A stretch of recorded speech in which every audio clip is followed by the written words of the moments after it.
Dear guests, welcome to the next episode of the Watcher Poll, a special TV format broadcasting from Brussels ahead of the European elections. We are very honored to have today with us very special guests directly from Kiev, Ms. Olga Budnyk. She is advisor to the President of Ukraine on the Fund of the President of Ukraine for support of education, science and sport. Good afternoon, Olga. Good afternoon, dear Andrea, and all of the people who are watching us. Thank you very much for having time to join us and to connect in order to discuss a little bit more challenges ahead of the European Union and relations between the European Union and Ukraine. Yes, sure.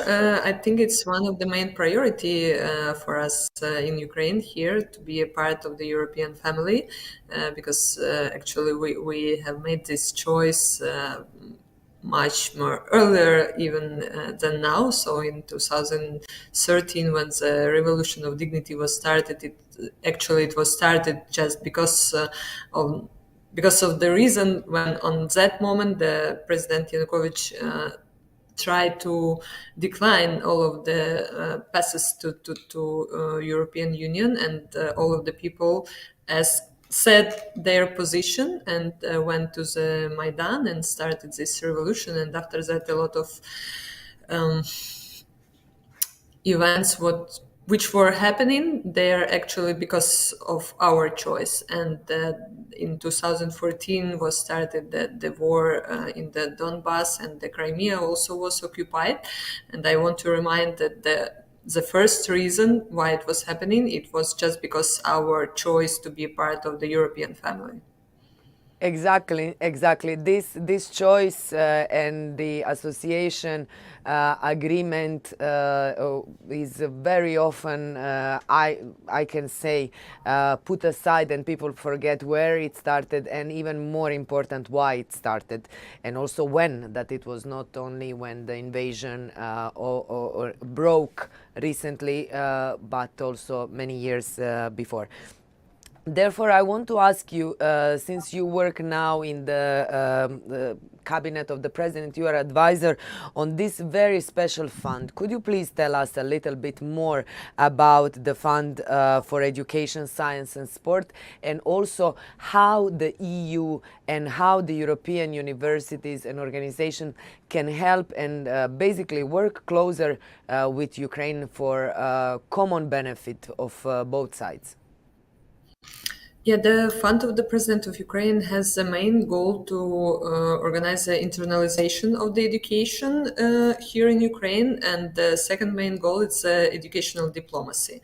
So we have six main programs, which is defined by the presidential decree, and they are about the continuation of the studying for the masters and PhD students in the international universities. So I think that this is one of the point, and I will come back to this after all of the list. The second program is about possibility to invite the international professors to be part of the universities here in Ukraine. So to have some models and actual teaching here in Ukraine, doesn't matter is it online or offline, but they can be a part of such educational programs. Also, we have another program which is connecting with participation in the international conferences, and to provide the internships. And I think in the connection, actually, when we talk about the European integration, we're thinking about such stagiairship program within the European institutions, and we are going to support it. Also, we have the program which is connected in general projects in the educational sphere, scientific, and in the sports. And the sixth, it's a presidential scholarship for the best talented students here in Ukraine who have won, for example, Olympic Games. But Olympic Games, I mean those one which are within the schools, in the chemistry, for example, literature, and so on. So when we talk about this program of the continuation of the studying for the master and PhD students. For us will be very important if, for example, European universities could cover some of the some part of this studying. I mean, in the financial meaning, and to be a co-financer of such program. For us, it will be very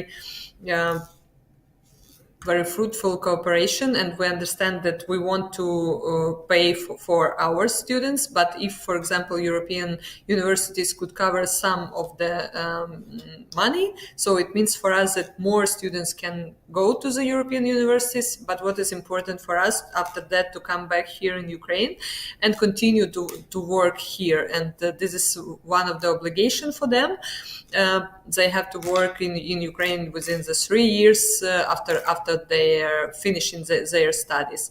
Also, when we talk about the internships, for example, it also will be very good for us to understand which European institutions could be partners of such program. And for example, European Parliament, European Commission, the Council of Europe, and so on. So if they also will be interested in such people who can have these internships and after that to come back here in Ukraine. So for us, it's, I don't know, very optimistic. Yeah, and it will be very fruitful also. So I think that all of the programs, even when we talk about the professors, so their ability to be part of the educational system in Ukraine, to share their experience, the methodology, not just for students, but maybe also for the universities, it will be very great. And we also want to develop the co-tutel programs, so to have professors here in Ukraine for our PhD students and maybe in the European institutions, one of the goal for us. So we are very open for different kind of cooperations, and of course, I think that when we started this communication, or for example, if we will have some feedback from the European universities, it will be very good for us. We keep our fingers crossed. My question goes into direction of Ukrainian studies. We know that there is the idea to establish Ukrainian studies, but could you tell us a little bit more why that would be important and why it is important? Thank you very much for this question, because it's really one of our main priority right now, and actually we are going to present it with the participation of the First Lady. What does it mean for us?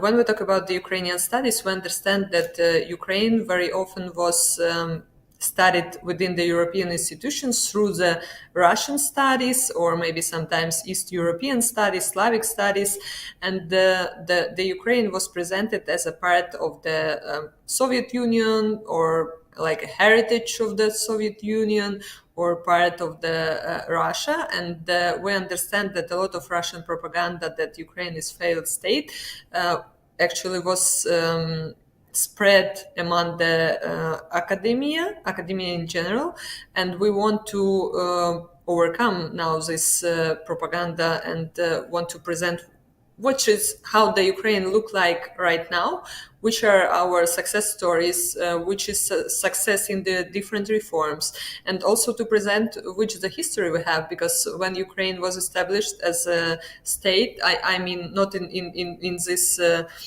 modern meaning, but in the historical meaning, the Russia even didn't exist on that time.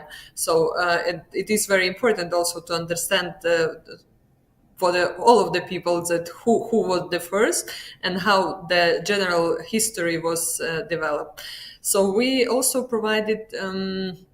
developed some case studies about the challenges and how we are actually, what was the decision, how to overcome these challenges which we faced after the full-scale invasion. And this is about the cybersecurity, energy security, about the educational system, healthcare. So it would be even interesting for the public administration, for the business schools, for the very specific areas. And one of the aim to to engage professors to study Ukraine as case study in different meanings. So not just in the history, culture, literature, but we really believe that now we have a lot of the experience which we can share with the world, and the different decisions which we have right now. So they didn't exist anywhere before, because we really have a lot of new challenges. And we want to provide this opportunity to the world also to study us, to be with us, and to understand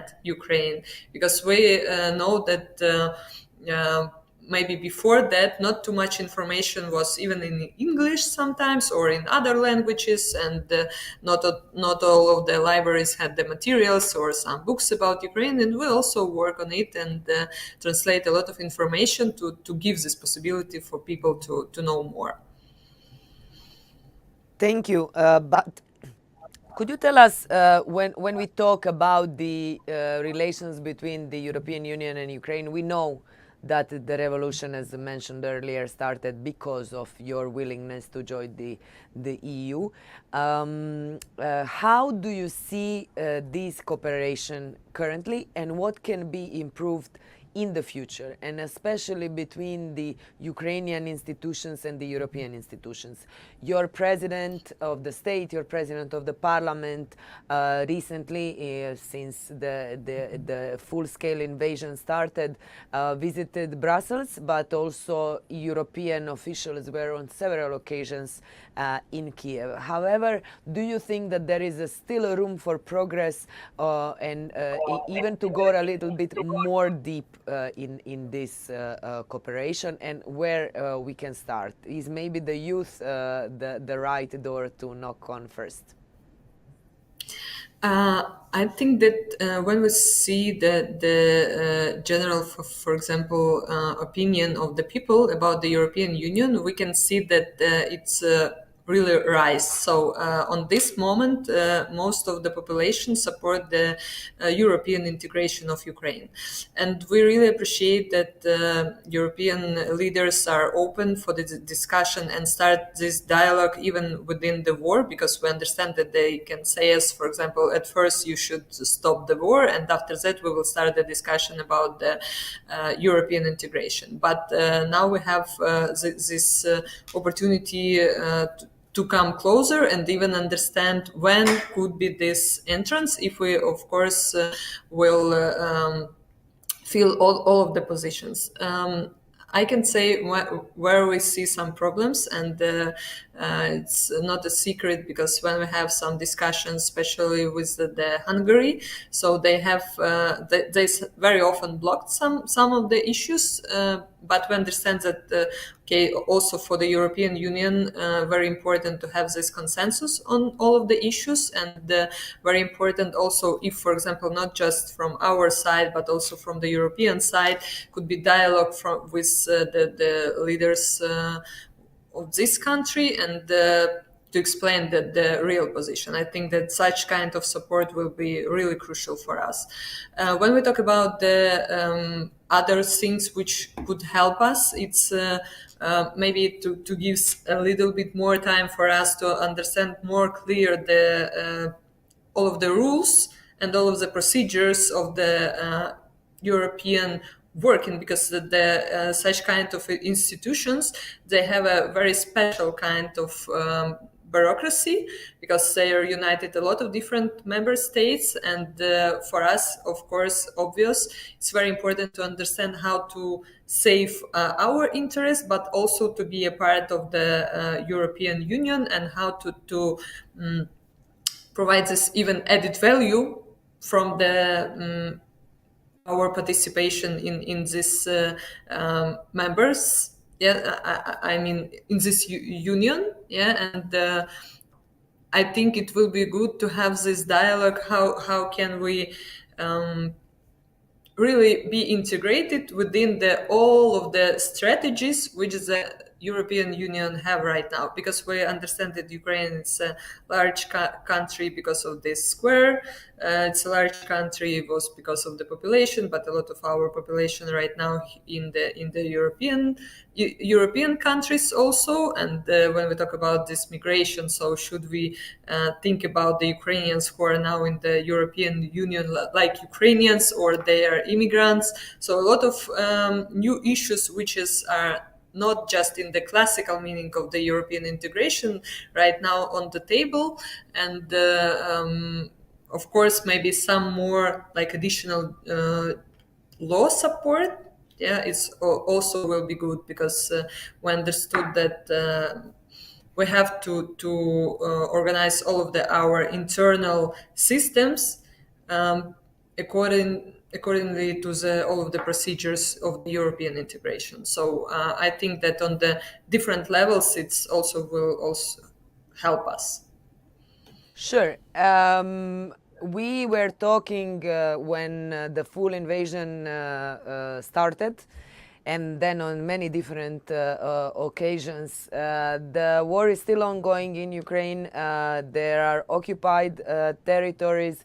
Could you give us insight? And as you mentioned, many people left, but we also know that many people now, when things stabilized in a way that the life can find a way around the bombs, and people are willing to go back, and people are willing to build Ukraine.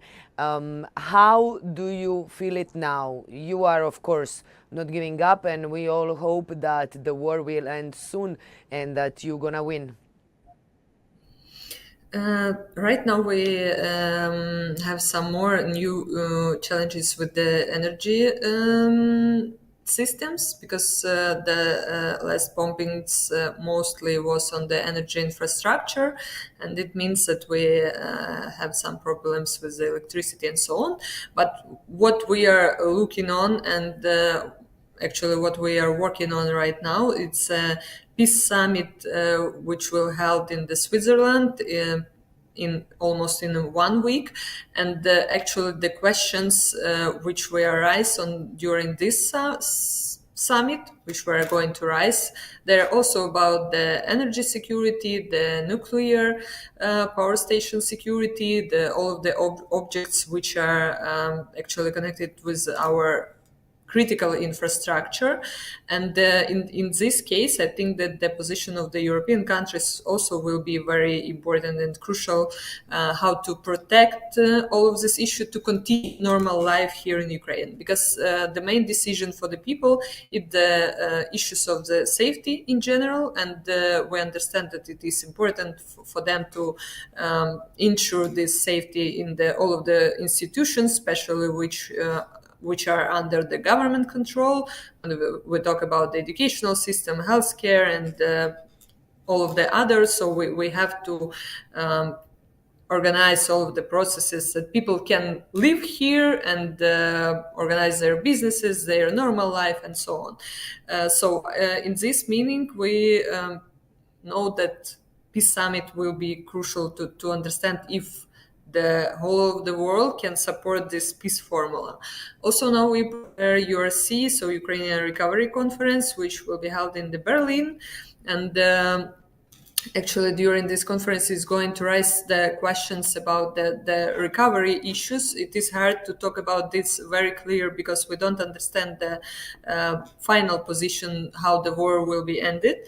But we understand that we need to think about the recovery right now, and to start some things even now. And of course, the European Union countries in this case already support us, but it will be good also to know that they are like a part of this recovery, because we know that after the Second World War, for example, it was also Marshall Plan and so on, and it will be needed a lot of funds for it. And this is the question, how to organize. It doesn't mean that all of the, for example, European countries have to give some money, but it could be the issue also of the property of the Russian Federation and so on. So there are some questions how to, for example, organize this all of these law issues.